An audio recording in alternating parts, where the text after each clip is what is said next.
dosen aku, yaitu Pak Brian Givan. Di sini aku ingin menjelaskan tentang mata kuliah manajemen keuangan dengan materi konsep penilaian surat berharga.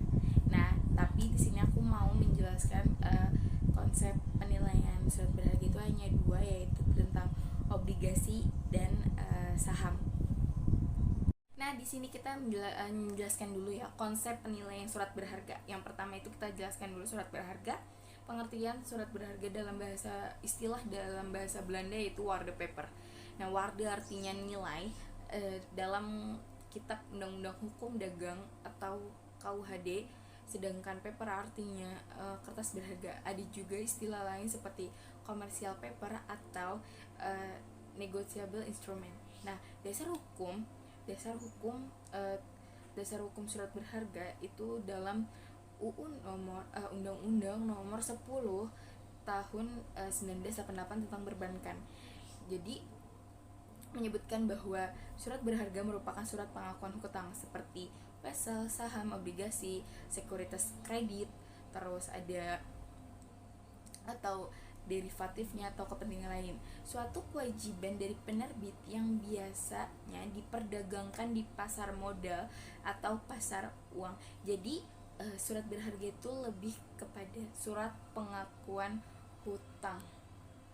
Atau definisi realnya seperti sebuah dokumen yang diterbitkan oleh penerbitnya sebagai suatu pemenuhan prestasi berupa pembayaran sejumlah uang sehingga berfungsi sebagai alat bayar kepada pihak-pihak yang memegang saham tersebut. Nah, jadi semisal kita punya perusahaan, kita punya surat berharga. Jadi kita dagangkan di pasar modal. Nah, ada yang beli kan, ada yang beli. Nah, jadi penerbitnya ini akan mendapatkan keuntungan, tapi tidak serta-merta langsung mendapatkan keuntungan. Biasanya surat berharga ada yang namanya jangka waktu.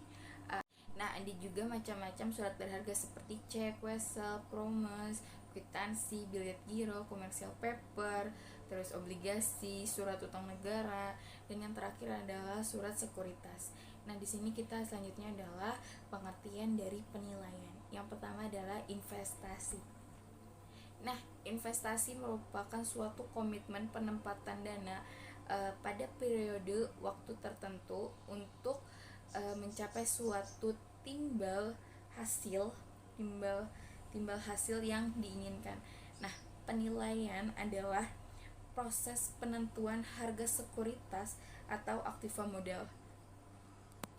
Nah, penilaian pada surat berharga itu sangat penting untuk menentukan kewajaran dari nilai suatu aset.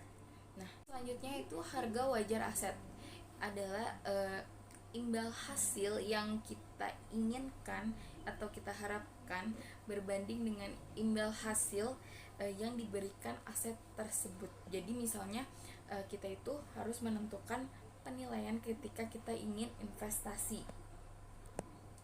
Apakah kita investasi di perusahaan ini kita akan mendapatkan untung. Nah, jadi kita harus menilai dan kita perhitungkan ketika kita ingin investasi di sebuah perusahaan. Jadi kalau kita investasi ya kita harus lihat investasinya ada bunganya enggak. Kalau misalnya enggak ada bunganya ya ngapain kita investasi gitu. Selanjutnya kita masuk ke obligasi. Nah, pengertian obligasi yang pertama itu adalah surat utang yang diterbitkan oleh perusahaan atau negara. Jadi misalnya kalau misalnya sebuah perusahaan menerbitkan obligasi yang berupa lembaran dengan bunga 5%, apakah kita mau beli? Tapi kita lihat dulu kita akan mendapatkan keuntungan atau tidak. Nah, uang yang sekarang kita punya apakah lebih menguntungkan atau lebih besar dibandingkan dengan 2 tahun kemudian, lebih worth it atau tidak, seperti itu. Nah, yang kedua adalah obligasi memiliki ciri pembayaran yang tetap tiap periodenya. Nah, misalnya itu perusahaan punya obligasi berupa lembaran 1000 lembar dengan satuan harganya itu 1000, dan kita tiap tahunnya itu akan mendapat bunga 5%. Jadi 1 juta dikali 5%, kita akan mendapatkan obligasi itu 50.000. Jadi pada tahun berikutnya kita akan mendapatkan 1.050.000. Nah, pada di 2 tahun berikutnya akan ditambah terus menerus. Nah, selanjutnya itu adalah jangka waktu yang bermacam-macam, misalnya dari 1 tahun sampai 10 tahun. Nah, ada juga jangka waktu yang tidak terbatas, itu dinamakan dengan konsol. Selanjutnya itu adalah kata kunci obligasi. Yang pertama adalah nilai nominal atau par value, adalah harga yang tercantum pada surat obligasi. Misalnya satu lembar obligasi harganya 1.000, jadi itu adalah nilai nominalnya. Yang selanjutnya adalah kupon tingkat bunga atau tingkat bunga dalam persentase yang akan dibayarkan oleh penerbitnya, oleh penerbit obligasi. Misalnya kayak tadi yang 5% atau 10% atau 12% seperti itu.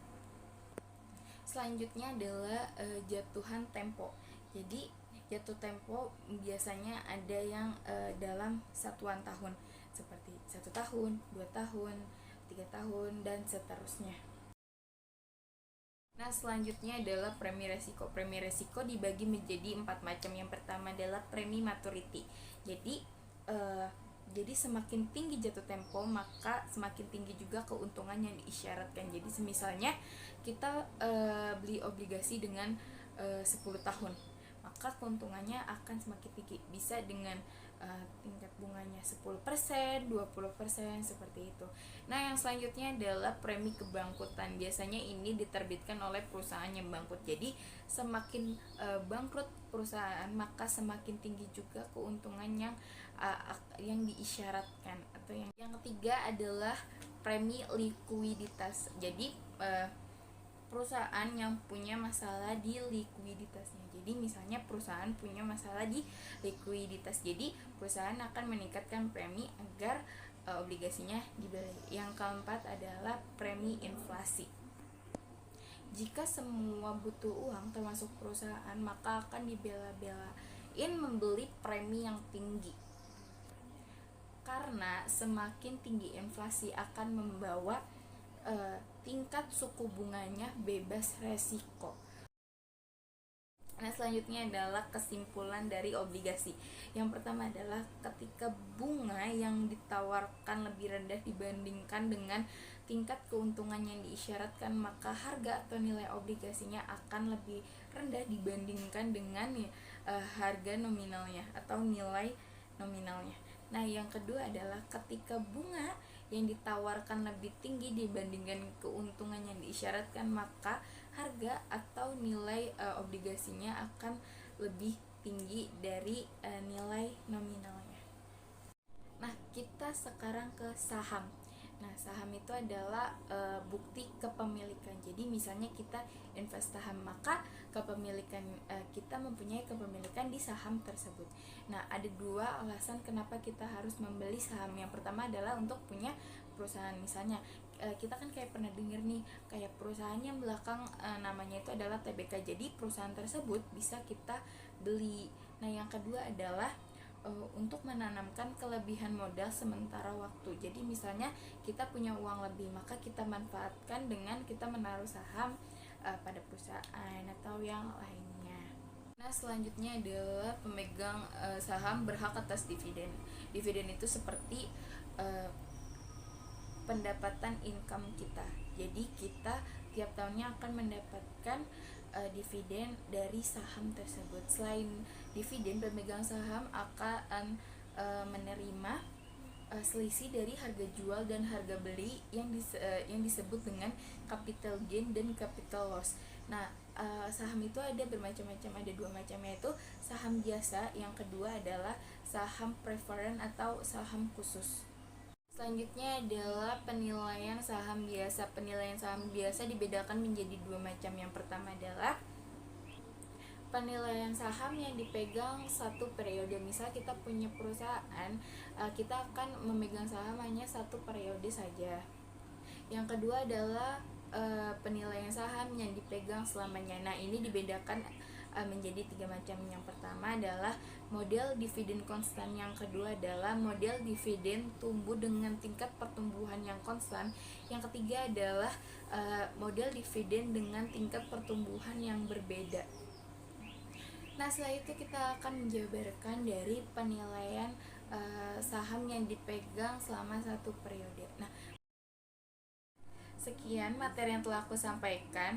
Terima kasih telah menonton video ini sampai akhir, dan jangan lupa kita tonton video sebelumnya di materi yang telah aku sampaikan. Terima kasih semuanya. Bye semuanya. Salam sehat untuk kita semua.